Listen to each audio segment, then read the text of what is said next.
좋으신 하나님 감사함을 드립니다. 주님께서 말리 제 감리교회 성도님들 이곳에 두시고 이곳에서 주님의 삶을 배우고 주님의 가르침을 배우고 또한 우리의 삶 가운데 주님을 드러나게 하시는 은혜도 주시고 또한 이곳에 모여서 같이 예배하고 찬양하고 마음도 열고 이제는 주님의 말씀을 읽고 잠시 동안 우리 삶의 바쁜 가운데 잠시 서서 하나님을 바라보려고 합니다. 주님께서 저희들 잘 아시오니 저희들의 마음도 아시오니 저희들의 생각도 아시오니 주님께서 오셔서 저희들의 마음과 생각과 행동들이 늘 주님의 것들과 함께 도와주시옵소서. 이곳에 함께 하실 주님 감사함을 드리며 이 모든 말씀 예수님의 이름으로 기도 올립니다. 아멘. 오늘 제목 한번 이야기해 보겠습니다. 시작. 누의 옷이시나 영적으로 그리스도인으로서 사시는데 이게 없으면 그리스도인이라고 하기가 좀 어렵습니다. 영적 혁신 굉장히 거창한 단어 같지만 저희가 그걸 한번 풀어보도록 하겠습니다. 다음 페이지 한번 주시겠어요? 이게 뭔지 아십니까? 이 사진이? 네, 이게 누에 고치라고 알고 있죠. 영어로는 코쿤이라고 하는데 사실상 저거는 누에는 아니고 고치입니다. 고치. 그 안에 있는 게 누에예요. 누에는 애벌레 같은 건데 이제 누에 고치가 참 신비하더라고요. 지금 보니까 여러분들도 이 교회 들어오시려면은 뭘 통과하셨죠? 이 건물에 들어오시려면 문을 통과해야 돼요. 여러분들 집에 제가 들어가려면 어떻게 뭘 통과해야 되죠? 현관문을 통과해야 돼요. 그리스도라는 어떠한 이렇게 종교 아니면 가르침 아니면 예수님이라는 어떠한 이러한 것에 들어가려면 문을 통과해야 돼요. 문. 건물도 문을 통과해야 되고 그리고 유대교에서는 이제 그 성인식이라고 이제 나이가 좀 12살, 13살이면 이제 그 버미츠바 그래가지고 성인식을 갖게 됩니다. 이제 너는 어른이다라고 하는 식을 거양합니다. 우리 큰딸 오면은 이제 곧 다음 달이면 25살이 되는데 자기는 맨날 그럽니다. I'm a child. 나는 애기라 그래요. 왜냐하면 아는 것 같아요. 어른이 된다는 거는 나이를 먹는 게 아니라 책임을 져야 된다는 걸 아는 것 같아요. 자기 책임지기 싫다 이거지. 그러면서 이제 농담식으로 얘기하는 농담식으로 그러면서 나는 애기야 아빠 막 그래. I'm a child 막 그래요. 아빠가 이제 책임지라 이거지. 아빠가 책임져라. 난 책임 안 진다. 막 이런 식으로. 예. 그리스도인들도 성장을 하려면 이 연수와 이렇게 많이 관련이 없어요 사실. 저희도 죄송한 말씀이지만 우리가 나이가 되면 같이 우리가 성숙을 해야 되는 게 맞아요. 근데 어느 때는 보면 참 그런 걸 의심이 들 때가 많아요 제가. 근데 어떤 사람들은 젊은 사람인데도 성숙한 사람들이 많아요. 그러니까 인생은 꼭 이렇게 나이는 아닌 것 같다는 생각 가끔 한번 해봅니다. 이 그리스도인도 우리가 성장을 하려면 영적 혁신이라는 어떤 현관문을 통과를 한번 해줘야 돼요. 그런 것들이 오늘 제가 누에 고치라는 것들 이야기 한번 조금 해보면서 정말로 그리스도인으로 만드는 것은 무엇인가. 그래서 오늘 누에 고치 신앙을 우리 가져야겠다. 그래서 영적 혁신으로 한번 연결시켜 보도록 하겠습니다. 다음 페이지 한번 주십시오. 우리가 지금 예레미야서 읽고 있는데 예레미야서는 지금 기원전 7세기 이야기입니다. 그러니까는 기원전 699년부터 601년까지. 그리고 오늘 읽었듯이 여러분들 헷갈리실 거예요. 이게 첫 번째 25장 1절도 요시아의 아들 유다 왕 여호야김 제4년 곧 바벨론 왕 느부갓네살 원년에 이게 지금 몇 년도입니까? 이게 헷갈리죠. 헷갈리실 거예요. 예레미야는 온 유다 백성에게 알려줄 말씀을 하나님께 받았다. 이게 우리가 역사적으로 보면은 기원전 605년을 이야기합니다. 605년도에 느부갓네살 왕이 등극을 했어요. 바벨론 왕으로. 느부갓네살 왕이. 그러니까 느부갓네살 원년에 7세기 때 국제 정세가 만만치 않습니다. 국내 정세도 정말 만만치 않아요. 요시아는 잘했는데 내려올수록 여호야김 이제 나중에 시드기야라는 제라카야 왕 그 전에 막 므낫세 난리가 아니었어요. 맨날 우리 유다 왕들은 바벨론하고 아시리아에 아부만 그렇게 해야 됩니다. 그리고 국내에서는 폭정을 행합니다. 폭정. 국외 정세는 맨날 아부하고 국내는 폭정을 행하고 예레미야 눈에 어떻게 보이겠어요? 이렇게 하나님을 섬긴다는 이 나라가 이 왕들이 개혁을 하고 뭐 요시아는 그래도 나름대로 어떻게 독립을 쟁취하고 막 해보려고 하나님 그 성전에서 뭐 신명기 무슨 이제 책도 찾고 거기에 따라서 막 이제 개혁을 한번 해보려고 하는데 그 전에 왕들 그 이후에 뭐 아들 손자들 전부 다 그냥 국외 정세 큰 커다란 슈퍼파워 막 강대국에 아부하게 바꾸고 국내에서는 국민들 좀 이렇게 백성들을 이렇게 품어야 하는데 그냥 폭력으로 다스리고 세금 막 그냥 때리고 막 그냥 돈 걷어서 갖다 줘야 되니까 이런 상태예요. 이런 상태에 예레미야가 이야기를 하기 시작합니다. 그때예요 지금. 제가 꾸준하신 하나님과 꾸준한 하나님의 백성이라고 적어놨는데 여기서 보면 나옵니다. 이게 3절에도 보면은 예레미야가 열심히 하나님을 전했다라고 얘기합니다. 열심히. 4절에 보면은 하나님께서 주님의 종 예언자들을 보내시되 꾸준히 보냈다. 하나님은 잘 포기를 못하십니다. 사실 저희가 참 저한테 감사한 일이에요. 하나님 한 3번 하고 포기하신다? 그러면 우리 인생 참 어려워질 거예요. 인생은 3-4번이다. 딱 3번 하고 이제 안 돼. 우리도 인생 살다 보면은 누가 나한테 3번 잘못하면 우리도 이제 그 사람 아웃시키지 않습니까? 아웃시켜요. 3번 똑같은 걸 나한테 잘못했다? 그러면 이제 그 사람은 아웃 안 시키세요? 저도 아웃시켜요. 3번 저한테 똑같이 잘못했다? 반성했는데 그러면 그 다음은 우리 신뢰하는데 문제가 있어요. 뭐 용서할 수 있지만 신뢰를 못하게 돼요. 근데 하나님 우리한테 3번, 3-4번으로 3번 기회를 줄게 3번 나한테 잘해봐라. 근데 3번 이제 걸려서 우리가 잘못했어요. 그럼 하나님 아웃 시킨다면 우리 참 힘들 거예요. 근데 하나님께서는 아웃 잘 안 시키세요. 하나님 가능은 하나님은 그냥 꾸준히 보내세요. 근데도 여러분은 예언자의 말을 듣지 않았다. 꾸준히 보냈는데 우리 백성들은 꾸준히 안 들어요. 이게 하나님과 우리의 관계예요. 예언자들이 왜 왔는지 아십니까? 이렇게 예언자들이 예레미야 읽고 있는데 뭐 이사야, 에스겔서 뭐 뒤에 지금 소선지사, 뭐 소선지서 뭐 12 뭐 선지서 나오는데 하나님께서 예언자들을 왜 보내시겠어요? 아세요? 하나님이 예언자를 보내셔서 여러분들한테 무슨 신학을 정립하라고 교리를 정립하라고 보내셨겠습니까? 그렇지 않아요. 하나님의 예언자를 보낸 목적은 늘 한 가지입니다. 제가 읽어드릴게요. 5절에 있습니다. 너희는 각기 자신의 악한 삶과 온갖 악행을 멈추고 그치고 어서 돌아오라. 하나님의 메시지는 일반적입니다. 하나님의 메시지는 이것뿐이 없어요. 너희의 삶을 돌아보고 너희의 악한 말들과 생각과 행동들, 행신들을 돌아보고 그걸 이제 그치고 멈추고 나한테 돌아오는데 어떻게 돌아와라? 즉시 지금 어서 즉각 돌아오라.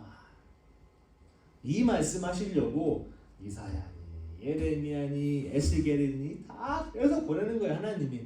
근데 백성들은 꾸준히 안 됐습니다. 하나님도 좀 아웃시킬만 하시는데 유다 니네들이 이제 아웃이야. 이것이 이렇게 보내면 말을 들어야 되는 거 아니야? 근데 말을 안 들어요. 이게 부모 자식 관계라서 그래요. 내 자식이 아니면 세 번은 잘못하면 아웃시킵니다. 근데 자식이 3번 잘못하면 아웃시키겠습니까? 자식은 아웃 안 시켜요. 자식은 아웃 못 시켜요. 평생. 하나님과 우리의 관계 그래서 그런 거예요. 그러니까 좀 얽혀있어요. 우리 하나님과. 굉장히 복잡한 관계예요. 하나님과. 절대 포기하지 않으시는 분. 우리는 말을 안 듣는데 계속 포기하지 않으시는 분. 오늘 하나님의 말씀. 각기 자신 악한 삶과 뭔가 악행을 이제 그치고 어서 돌아오라. 어서 돌아오라. 그리고 우리 하나님께서 그 손으로 만든 우상이라는 단어를 2번 사용하시는데 예레미야를 통해서 손으로 만든 우상이 뭘까요? 그때는 이제 바알도 섬기고 아세라도 섬기고 목상도 세우고 성전도 짓고 막 합니다. 이제 그런 것들이 손으로 만든 우상이겠죠. 이런 것들 물건들. 근데 가만히 생각해 보시면 우리가 손으로 만든 우상이 꼭 보이는 것만은 아니에요. 요즘 들어서 잘 생각해 보십시오. 우리가 만든 종교도 우상이 될 수가 있고 하나님은 계신데 하나님에 대한 우리의 생각을 적어놓은 것도 우상이 될 수가 있어요. 그게 하나님인 줄 알고. 성경을 보면 그런 손으로 만든 우상이 나를 해한다 적었습니다. 나를 해한다. 구절 말씀은 좀 특이한데 오늘 읽다 보면 이런 말이 있습니다. 4절에서 보면 주님께서 여러분에게 주님의 종 예언자를 보내시대. 주님의 종. 예언자들은 주님의 종이 맞아요. 왜냐하면 하나님의 말씀을 전하기 위해서 보내시는 뭐 선지자, 예언자, 대언자 같습니다. 저도 나름대로 하나님의 말씀을 전하려고 애쓰는 사람이니까 뭐 주님의 종이길 바랍니다. 저도. 근데 9절에 보면 이거 그럴듯하지 않은데 이 사람도 하나님의 종이야? 라고 하는 사람이 있어요. 누구죠? 여기 답이 있습니다. 잘 찾으셔야 돼요. 9절에 누구죠? 바벨로니아 왕 누구요? 느부갓네살 누구라고요? 하나님께서 나의 종이라고 불러요. 아니 예언자는 종이 맞아요. 그잖아요. 예언자 종 맞아요. 대언자 종 맞아요. 근데 9절에 보면은 내가 나의 종 바벨로니아 왕 느부갓네살을 시켜서 이렇게 얘기합니다. 왜 느부갓네살은 하나님의 종이야? 너무 이상하죠. 이런 경우가 성경에 한두 번 나오는 건 아니에요. 이사야에서도 보면 여러분들이 잘 알고 있는 예수님을 뭐라고 부르죠? 메시아. 예수님 메시아가 맞아요. 메시아의 원래 무슨 히브리 말로 마샤 그래갖고서는 이제 기름 부음을 받았다는 뜻이에요. 기름 부음을 받았다. 성경에서 기름 부음을 받는 사람은 보통 세 종류입니다. 왕이거나 선지자거나 제사장이거나 그 셋은 기름을 부어서 세웁니다. 그래서 우리는 이제 신학적으로 이야기하기 하나님께서는 예수님을 예언자로 그리고 제사장으로 그리고 왕으로 세우셨다라고 우리는 이제 털어냅니다. 근데 이사야에서 보면은 그 메시아라고 부른 사람이 하나님 또 계십니다. 예수님 말고. 이게 누구냐? 기억나세요? 고레스 왕. 고레스 왕은 페르시아의 왕입니다. 하나님은 왜 유다 나라가 아닙니다. 지금 유다를 지금 치고 괴롭히고 막 함락시키고 그런 나라들 왕을 얘기하는 거예요. 적이에요, 적. 근데 바벨로니아 왕 느부갓네살 나의 종으로 부르질 않나? 이 고레스 왕 페르시아 왕을 나의 메시아라고 부르질 않나? 이거 좀 아마 헷갈리실 거예요. 오늘도 보면 좀 헷갈립니다. 어떻게 느부갓네살 왕이 지금 예루살렘을 다 파괴시키고 함락시킨 왕이에요. 근데 이 왕을 하나님께서는 나의 종이라고 부르십니다. 오늘 여기까지 얘기 안 하겠지만 좀 특이한 것들 제가 좀 이렇게 보여드립니다. 근데 지금은 나의 종 바벨로니아 왕 느부갓네살 내가 불러서 너희들 시키면 혼내주겠다. 혼내준다는 표현은 좀 굉장히 약하지만 너희들 이제 하나님의 길에 가지 않았으니까 내가 누굴 데려와서 이제 우리 애기들 좀 맴매해주겠다 이런 의미겠죠. 근데 맴매를 하는 바벨로니아 왕도 나중에 내가 혼내주겠다. 왜냐하면 그 사람들도 그 사람들의 행한 대로 갚아주겠다. 하나님은 굉장히 공평하십니다. 그리스도인이라고 그리스도인이 아니라고 하나님께서 악한 일을 행하는 사람에게 봐주지 않습니다. 그리스도인이라는 그 이름이 여러분들을 보호해주지 않습니다. 여러분들의 오로지 한 가지 유일한 목적은 이 종교생활에서 특히 하나님을 섬기는 여러분들은 이걸 잘 아셔야 돼요. 나의 악한 생각들, 말들, 행동들을 돌아보고 고칠 수 있는 사람들이 하나님을 섬기는 사람들이에요. 다음 페이지 한번 주십시오. 여러분 영적 혁신 요즘 전 세계 회사들 애플이니 구글이니 삼성이니 전부 다 기술 혁신 무슨 혁신 엄청 많이 하잖아요. 그래서 살아납니다. 영적 혁신이라는 제가 단어를 붙여봤는데 영적 혁신은 어떻게 이루어질까요? 교회를 크게 지으면 영적 혁신이 일어날까요? 아니면 훌륭한 목사님 설교를 매번 들으면 어떻게 좀 도움을 받나요, 제가? 좋은 신학교를 내가 나와서 졸업을 하면 신학 박사가 되면 영적 혁신을 제가 이뤄낼 수 있을까요? 저는 항상 그런 거에 의문을 던지는 목사입니다. 제가 말씀드린 대로 하나님께 요청하시는 건 이겁니다. 자신의 악한 삶과 온갖 악행을 그치고 지금 돌아오라. 누구의 악한 삶과 누구의 온갖 악행이라고 그러죠? 누구의 악한 삶과 누구의 온갖 악행? 남들의 악한 행실을 고치려고 하지 마십시오. 우리는 남들의 악한 삶과 온갖 악행을 찾아내는 데 전문가입니다. 거기는 진짜 눈이 막 번쩍번쩍 뜨여요. 이렇게 잘 알아내 우리가. 근데 하나님께서 오늘 말씀하시는 거는 너의 삶, 자신의 삶을, 나의 악한 삶을. 그래서 예수님도 나중에 말씀하시기를 네 눈에 있는 들보는 보면서 왜 남의 눈에 있는 작은 티만 찾으려고 애쓰느냐.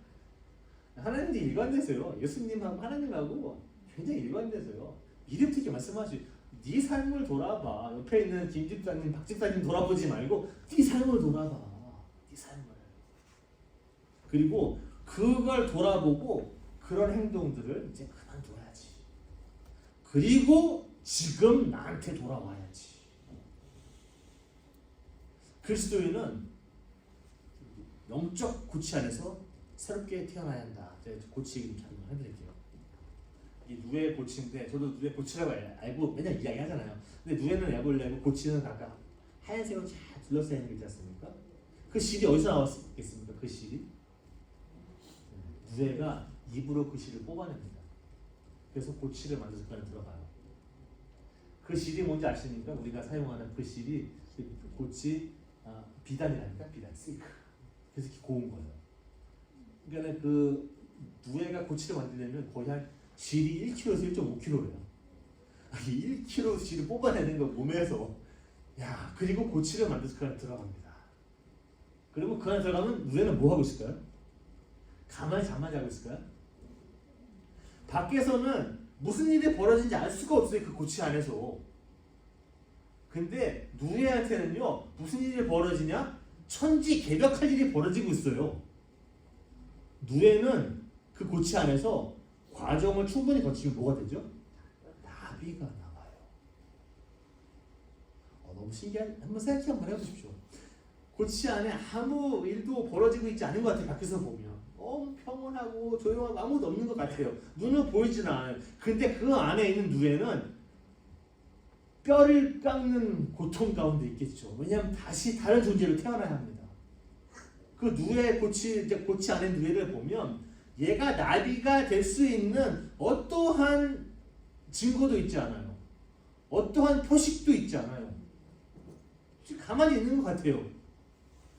근데 그 안에 시간이 지나고 나면 누에는 우리가 상상치도 못한 나비가 되어서 두 날개를 갖고 세상을 날아다닙니다.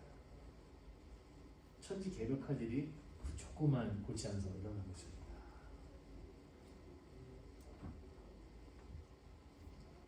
여러분도 그런 영적 고치 안에 들어가셔야 돼요. 영적 혁신을 경험하시려면 그런 영적 고치 안에 들어가셔야 합니다. 다음 페이지 한번 주십시오. 우리 그리스도교는요 영적 고치를 이렇게 표현합니다.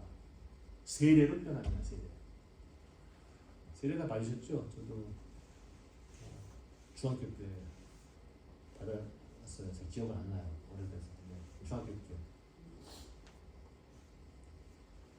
물은 성경에서 상징되는 것이 조금 다른 의미가 있었어요. 물은 항상 생명을 줍니다. 그러니까 보면 우리도 물 먹어야 되고 식물도 물이 있어야지 크고 뭐 동물도 물 먹어야 되고 물이 없으면 죽으니까 물은 우리 삶에 있어서 정말 필수 그냥 적인 요건이에요. 이게 없으면 죽어요. 그래서 물은 생명을 주는 겁니다. 근데 물 때문에 우리 죽기도 해요. 홍수 아시죠? 난리 난 거. 그 물속에 빠져 죽은 사람들 숨을 못 쉬어서. 그러니까 물은 살리기도 하고 죽이기도 해요. 혼동스러워요 여기는. 그래서 물은 고대 근동에서는 이 혼동이라는 어떠한 걸 상징하는 거예요. 그래서 우리가 물속에 그러니까 예전에 세례 받을 적에 뭐 물속에 들어갔다 나오잖아요. 세례 요한도 보면 지금 우리가 세례 주는 방법만 다르지만 그 의미는 그렇습니다. 모래라는 개체는 물에 들어가 나왔다 나오면서 혼란스러운 과정, 그 안에 어두운 과정, 꼭 누에 영적 고치 안에 그러니까 누에가 고치 안에 들어가서 그 어두운 가운데 있다가 나오는 과정, 새롭게 태어나는 과정 그런 것들 설명합니다. 세례가 그런 것들이에요. 그래서 과거와는 전혀 다른 예전에는 누에였는데 누에와 전혀 생긴 게 다른 희한한 개체가 나옵니다. 고치에서 이게 신기한 거예요. 영적 고치도 그런 거예요. 나의 과거를 영적 고치 안에서 다 소멸시키고 다시 태어나면 여러분들은 새로운 존재로 태어나는 거예요. 그게 영적 혁신이에요. 큰 교회 진다고 뭐 좋은 신학교 간다고 뭐 목사님 설교 듣는다고 그런 게 되는 게 아니에요. 이게 원래가 그런 게 아니에요. 원래는 그 고치 안에 들어가야 돼요. 자기가 이 목사가 들어갈 수도 없고 장로님이 들어갈 수도 없어요. 여러분이 들어가야 돼요. 그 고치 안에. 그래야지 여러분이 말도 안 되는 천지개벽을 겪으면서 남들은 근데 안 보여요. 내가 경험하는 게 밖에서는 가능성도 없어 보여요. 아니 뭐 조그만 게 누에라는 무슨 날개를 달고 날아가? 말도 안 되는 게 혁신이거든요.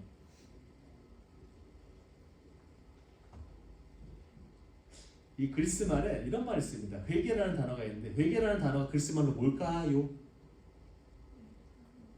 시작 한번 이야기 다 한번 읽어볼게요. 시작. 오케이. 이걸 한 목소리로 시작. 메타노이아. 진짜 이런 말 여기 큰 교회 성도들한테 한번 얘기 한번 해보세요. 그럼 여러분 엄청나게 유식하게 보여요. 역시 말리 제일감독이 아니지 똑똑해지는구나. 뭐 회개 이런 말 쓰지 마세요. 메타노이아가 뭔지 알아, 박사님? 아 그런 것도 모르고 어떻게 교회 다니는 거야? 메타노이아 한번 해주면 끝나요. 여기서 메타노이아가 뭔지 알아? 우리 목사님이 얘기해도 이런 말을 빼세요. 메타노이아가 이런 거야. 자신의 삶에 대한 깊은 성찰을 통해서 자신의 생각과 말과 행동을 바꾸다는 의미야. 박집사 그런 거 알아? 우리 교회는 이런 걸 알려줘. 메타노이아는 이런 거예요. 이게 말을 바꾸는 게 메타노이아 회개가 아니에요. 기도를 거창하게 하는 게 메타노이아가 아니에요. 메타노이아는 자기의 삶을 깊이 볼 수 있는 능력이에요. 그리고 거기에서 나의 악한 말과 생각과 행동이 보이는 게 메타노이아고 그것들을 바꾸는 게 메타노이아 회개라는 거예요. 우리는 기도하고 회개 기도하면 회개 받은 줄 알아요. 저 참 답답합니다. 하나님 분명히 말씀하십니다. 악한 행실에서 돌아서라 그치고 악한 말들, 생각들, 마음들, 생각들 지금 그치고 돌아서라. 메타노이아예요.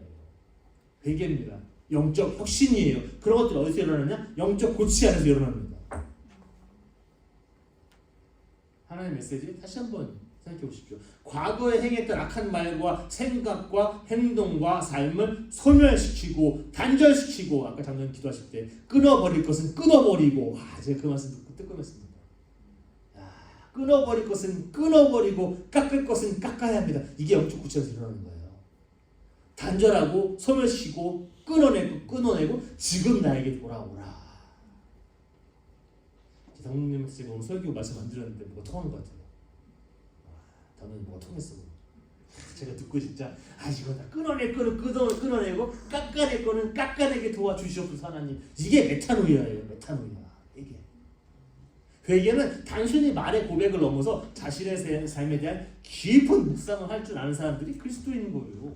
어디 큰 교회 가서 내가 뭐 목사다, 장로다, 집사다, 뭐 이런 이거는 그리스도랑 사실상 전혀 상관없어요. 솔직히 말씀드리면 이거랑만 상관이 있어요. 자신의 삶에 대한 깊은 묵상을 통해서 자신의 타성적인 세계를 떠나서 새로운 단계로 도입하는 그게 예수님이 하신 거예요. 그 고통을 통해서 다시 태어나신 거예요. 예수님. 십자가를 통해서 그 고통을 통해서 새로운 존재로 다시 한번 이런 게 종교예요. 이런 게 그리스도교예요. 뭐 자꾸 외우려고 그러지 마세요. 뭐 요절 외우고 뭐 이런 건 사실상 부차적인 것들이에요. 다음 페이지 한번 주세요. 그래서 누에는 이 고치 안에서 낡은 자기의 모습을 소멸시킵니다. 낡은 자기의 모습을 소멸시키는 오랜 기간 동안의 투쟁의 시간을 가져요.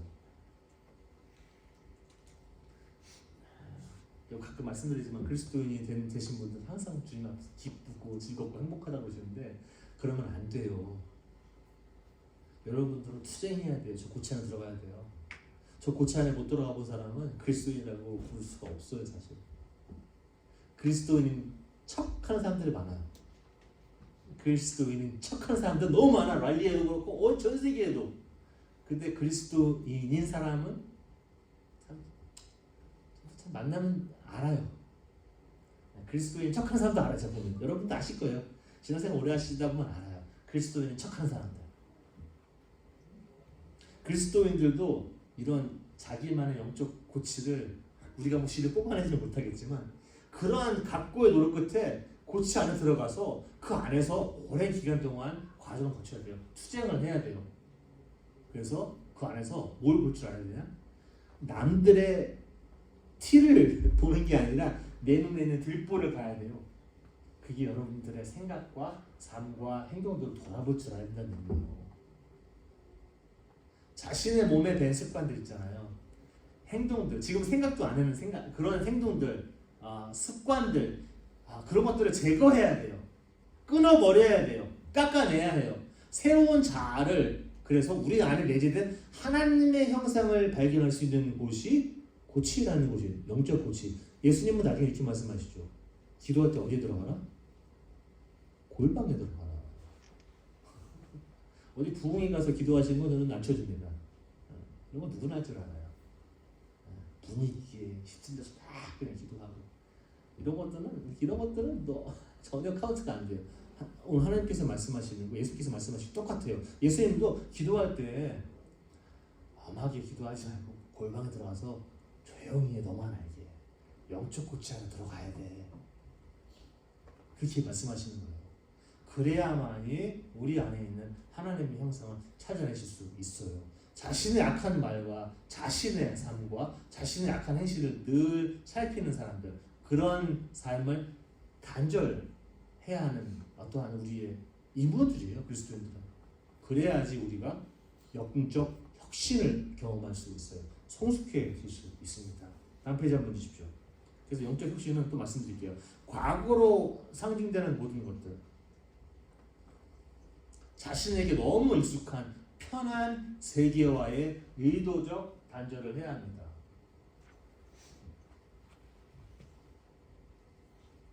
말로만 그치는 영적 회개, 말로만 그치는 영적 부흥, 말로만. 이거 설교 중요한 거 같죠? 이게 설교가 다시 중요해진 게 예수님 때부터가 아니에요. 이거는 종교 개혁 이후로 우리가 바뀐 거예요. 그 전에는 설교가 이렇게 중요하지 않았어요. 우리의 삶을 바꾸는 게 더 중요했어요. 근데 종교 개혁 이후로 우리가 조금 삐딱선을 많이 탔어요. 좋은 점도 많이 있는데 삐딱선을 많이 탔어요. 종교 개혁 이후로. 저도 종교 되게 좋아하지만 참 그것으로 인한 또 폐단이 많아요. 지금 우리가 갖고 있는 교회 전통이라는 게 다 거기서 온 게 많아요. 이 종교가. 저 500년 됐어요, 이제 여기. 그렇지 않아요. 그 전으로 돌아가면 그 전에는 우리의 삶을, 우리의 생각들을, 우리의 말들을 정말로 하나님과 예수님과 일치시키는 그러한 게 신앙이었습니다. 그래서 그러한 말로만 그치는 회개는 영적 혁신도 아니고 아무것도 아니에요. 영적 혁신인 척 하는 거예요. 회개하는 척, 메타노이아 한 척, 그리스도인인 척. 이렇게 척 하는 것 좀 하지 마요. 이거 하면요 스트레스 받아요, 사람들이. 정말 스트레스 받아요. 이런 척 하시면 안 돼요. 그래서 예수님께서는 나중에도 말씀하시죠. 긴 건 기라고 얘기하고 아닌 건 아니라고 얘기하면 인생이 편해진다고. 근데 우리는 긴 게 아니라고 얘기하고 아닌 건 긴이라고 얘기해요. 그러니까 여러분들 인생이 복잡해지는 거예요. 인생 힘들어지고. 신앙생활도 그래서 힘들어져요. 긴 건 기고 아닌 건 아니라고 얘기해야 되는데 우리는 때에 따라서 아닌 게 긴 게 되기도 하고 긴 게 아닌 게 되기도 해요.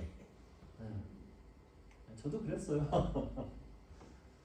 저도 이게 말하는 게 중요한 직업을 가진 사람이라 말을 어떻게 하느냐에 따라서 이게 긴 게 아닌 게 되고 아닌 게 긴 게 돼요. 여러분 저도 이제 결혼 생활하면서 이제 클라이언트가 와요. 그럼 질문을 던집니다. 그럼 그 질문들을 하면 그분들은 전 답을 하기를 원해요. 근데 수학처럼 답이 1 더하기 1은 2입니다라고 얘기해야 되는데 1 더하기 1이 뭡니까? 라고 얘기하면은 제가 2라고 얘기를 해야 돼요. 근데 변호사들은 절대 이렇게 얘기 안 해요. 우리는 어떻게 얘기하십니까? 답이 It depends. 이게 무슨 말인지 아세요? 상황에 따라 답이 다르다. 이게 답이 없어요. 정말로 그래요. 근데 그게 답을 피하려고 그런 게 아니라 정말 상황마다 달라요. 그래서 변호사한테 가면 답을 안 줘요. It depends. 항상 그래요. 그게 답이에요. 상황마다 달라요. 여러분들 이 종교는요, 하나님을 섬긴다는 건요 바로 저런 거예요. 하나님께서 원하시는 것은 근본적인 우리의 생각의 변화, 우리의 말의 변화, 행동의 변화를 요구하시는 게 하나님께서 여러분들에게 요구하시는 거예요. 그것만 생각하시면 되게 편해요, 사실 그리스도교가. 근데 그거 외에 이제 생각하시면 이제 복잡해져요. 뭐 신학도 배워야 되고 세미나도 가야 되고 부흥회도 가야 되고 뭐 CTS 특강도 들어야 되고 뭐 저도 그런 얘기 많이 들어요. 뭐 누가 좋대더라, 신부님이 좋대더라, 목사님이 설교 누구 또 강의 또 뭐 강의들 많잖아요. 인터넷 강의에서 이제 뭐 영적 유해 그 영적 고치에 들어갔다 나오면 그런 게 중요하지 않아요. 근데 거기에 안 들어갔다 오신 분들 그게 되게 중요해요. 왜냐면 종교인이 착해야 되니까. 신앙은 영적인 골치 안으로 계속 꾸준히 들어가서 스스로 당연하게 여기는 자기가 만들어놓은 세계관, 신앙과는 끊임없이 살피는 거, 때로는 파괴하는 거, 때로는 의문을 던지는 거, 새로운 세계로의 과감한 여행이 바로 신앙이라는 거. 여러분과 제가 하는 신앙이에요. 매주 교회 왔다 갔다 시키처럼 이게 신앙이 아니라 여러분들은 내가 당연히 여기도 세계관이나 신앙관들의 짐을 던지고 또 살펴보고 파괴하고 설비 독립하고 하나님의 모습을 내 안에서 찾아서 그 여정을 떠나는 그게 신앙이에요. 그러면 신앙이 멋진 신앙입니다. 그 집사가 아니어도 되고 목사가 아니어도 되고 뭐 선교사가 아니어도 되고 아무 상관없어요. 하나님과 나 오케이 멋진 분이야 저분. 저분이 멋진 분이 그래서 멋진 분이에요. 예수님의 삶을 보면 저분이 저거 하신 분이거든요. 전도하러 오신 분이 아니에요. 저분은 원래가 저분은 여러분들의 삶을 완전히 뿌리부터 뒤바꾸러 오신 분이에요. 근데 우리는 교회 큰 거 저놓고 찬양하면 뭐 다 되는 것처럼 알고 있거든요. 그러면 여러분들의 신앙의 변곡점을 가지게 되어집니다. 이게 영적인 혁신이에요. 다음 페이지 한번 주십시오. 하나님을 예배하는 사람은 이런 거예요. 말로 시끄럽게 떠들고 춤추고 떠들고 이런 사람들 예배하는 거 아니에요. 시끄러운 사람들이에요. 사실 이런 사람들은 그냥 시끄러운 사람들이고 자신의 악한 삶과 행동을 볼 수 있는 또한 그런 삶에서 돌이키려고 계속 스스로 애쓰고 그렇게 하라고 하나님께서 하시는 음성을 들을 수 있는 능력자가 예배하는 사람들이에요. 이런 사람들이 진짜 예배하는 사람들이에요. 바벨로니아 왕 느부갓네살조차도 하나님의 종으로 불렸습니다. 왜 그런지 아세요? 이분이 하나님의 뜻을 행했기 때문에 그래요. 하나님의 뜻을 행하면 누구나 하나님의 종이 되는 겁니다. 느부갓네살 왕도 죄송하지만 불교 신자도 어제 스님도 하나님의 뜻을 행하면 그분은 하나님의 종이에요. 좀 넓게 가지세요. 하나님이 우리가 생각한 거 이렇게 좁지 않아요. 이게 무슨 좀 좁쌀만 좀 이렇게 마음이 좁지 않아요. 하나님은 전 우주를 품으시는 분이에요. 하나님은 필요하면 느부갓네살 왕도 어디 스님도 불교 신자도 다 갖다 드셔. 하나님의 뜻을 위해서는 이분이 이 정도로 대단한 분이에요. 여러분들도 이 정도 하나님을 믿으시는 분들은 이 정도의 마음을 갖고 계셔야 돼요. 어디 그냥 뭐 불교라고 너는 뭐 안 되는 이게 아니라 다 품으시면 되는 거예요. 그냥 하나님의 뜻대로 살면 되는 게 우리는 그게 다예요. 하나님은 바벨로니아 왕도 그리스도인도 모두 자기가 행한 대로만 평가하시는 정말로 정직한 공평한 하나님이라는 거예요. 그리스도인이라는 이름이 그리스도라는 종교와 교리로 또 어떤 신학이 나를 그리스도인으로 만들지 않습니다. 하나님의 뜻을 행하는 사람 그 한 사람만이 하나님의 종이라 불릴 자격이 있는 사람입니다. 다음 페이지 한번 주세요. 결론인데 이제 그리스도인은 영적 고치 않도록 꾸준히 계속해서 들어가셔야 하는 작업을 해야 하는 가치 있는 종교입니다.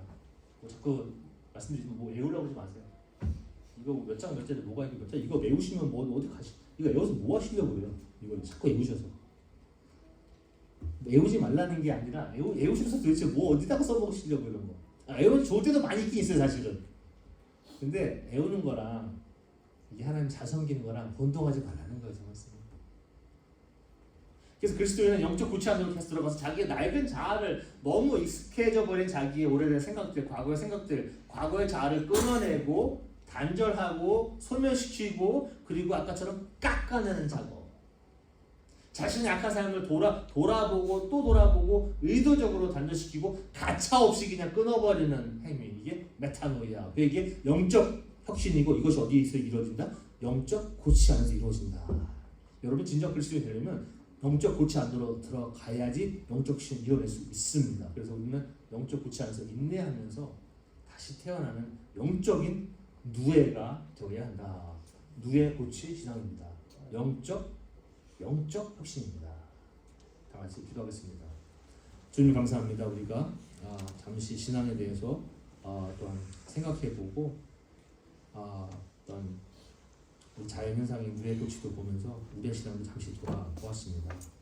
주님 저희가